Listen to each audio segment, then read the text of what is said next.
సకల దేవతా స్వరూపుడు శ్రీ షిరిడి సాయినాథ్ మహారాజ్ గారి పాదాల విందాలకు శిరస్సు వంచి నమస్కరించుకుంటూ మాధవరావు పరిస్థితి ఇక చెప్పేదేముంది, పెద్ద పెట్టున ఒకటే రోధించసాగాడు. మిగిలిన సమయంలో అంత ప్రాణంగా మెరిగేటువంటి బాబా ఇంతటి ప్రాణ సంకట సమయంలో అంతటి నిర్ణయంగా ఎలా ఉన్నారు అనేటువంటి విషయం అప్పుడు ఎవరికి అంతుచిక్కలేదు. అందరూ కొంత ధైర్యం కూడా తీసుకొని మాధవరావుని రక్షించమని ప్రార్థిస్తే అల్లా అచ్చా కరేగా అంటూ ఆశీర్వాదం ఇచ్చి తనను ఇంటికి తీసుకువెళ్ళండి, తనకు విశ్రాంతిగా పడుకోనివ్వండి అని చెప్పి ఆదేశించాడు. బాబా ఆదేశానుసారం మాధవరావుని ఇంటికి తీసుకువెళ్తారు.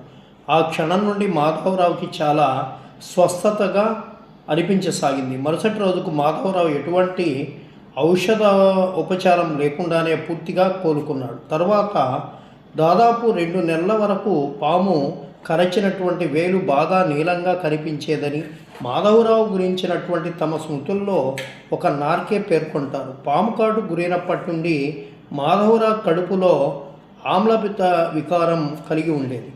ఈ సంఘటన గురించి తర్వాత రోజుల్లో భక్తులందరూ పదే పదే ముచ్చటించుకునేవారు. ఆనాడు బాబా ఖబర్దార్, పైకెక్కావంటే ముక్కలు ముక్కలుగా నరుగుతాను అనేటువంటి కోపంతో అరిచింది పాము విషాన్ని ఉద్దేశించి అని, ఆ ఆగ్రహం మాధవరావుపై చూపించినటువంటి అనుగ్రహమని, అందువల్ల మాధవరావు శరీరంలో ఆ విషం అంతరించిపోయిందని, మాధవరావుపై బాబా అపార కరుణ చూపించారని, మాధవరావుకు వచ్చే ఆ ప్రమాదాన్ని గురించి ముందే హెచ్చరిస్తూ చీకట్లో అల్మారాలో చేయి పెట్టవద్దని చెప్పారని వారి ముచ్చట్లలో సంభాషించుకునేవారు. తరువాత రోజుల్లో భక్తులు ఎవరైనా మాధవరావుని కలిసి బాబాని చెప్పమని అభ్యర్థించినప్పుడు మాధవరావు ఈ లీలల గురించి చెబుతూ ఎంతో ఉద్వేగానికి లోనయ్యేవారు. ఆ లీల గురించినటువంటి జ్ఞాపకాలను నెమరు వేసుకుంటూ నా దేవుకు నేనంటే అపారమైనటువంటి ప్రేమ అని అంటూ వెక్కి వెక్కి శోధించేవారు. నిజానికి బాబా మాటలపై అచంచల దృఢ విశ్వాసం చూపుతూ తనకు వైద్యం తెలిసినప్పటికీ ఆ విధమైనటువంటి ఔషధోపచారం ప్రయత్నించలేదు. బాబా ఆశీర్వదించారు, ఇక ఏ ప్రమాదం లేదు అనేటువంటి సంపూర్ణ విశ్వాసంతో ఆ బాబా చెప్పినట్లుగా విశ్రాంతిగా పడుకున్నాడు.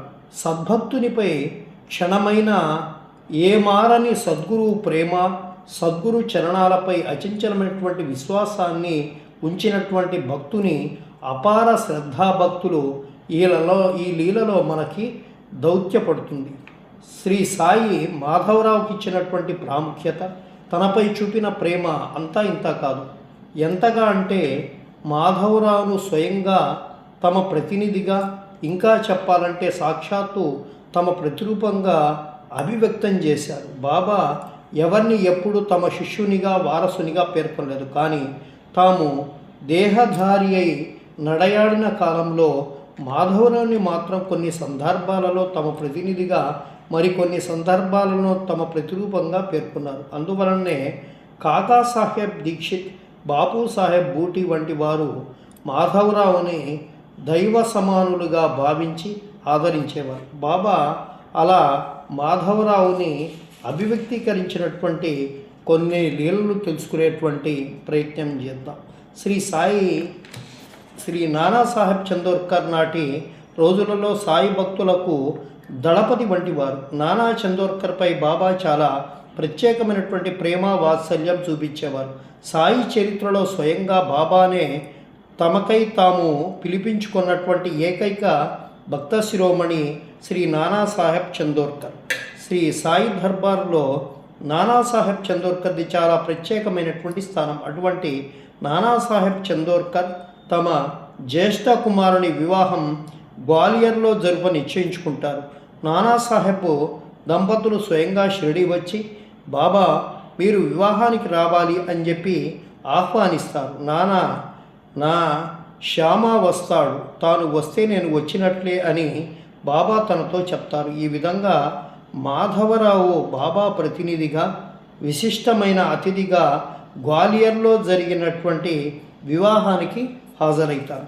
భక్తశ్రేష్ఠుడైనటువంటి శ్రీ కాకాసాహెబ్ దీక్షిత్ తమ జ్యేష్ఠ కుమారుని ఉపనయనం నాగపూర్లో నిశ్చయిస్తారు. ఆ కార్యక్రమానికి బాబాలు స్వయంగా దీక్షిత్ దంపతులు వచ్చి ఆహ్వానిస్తారు.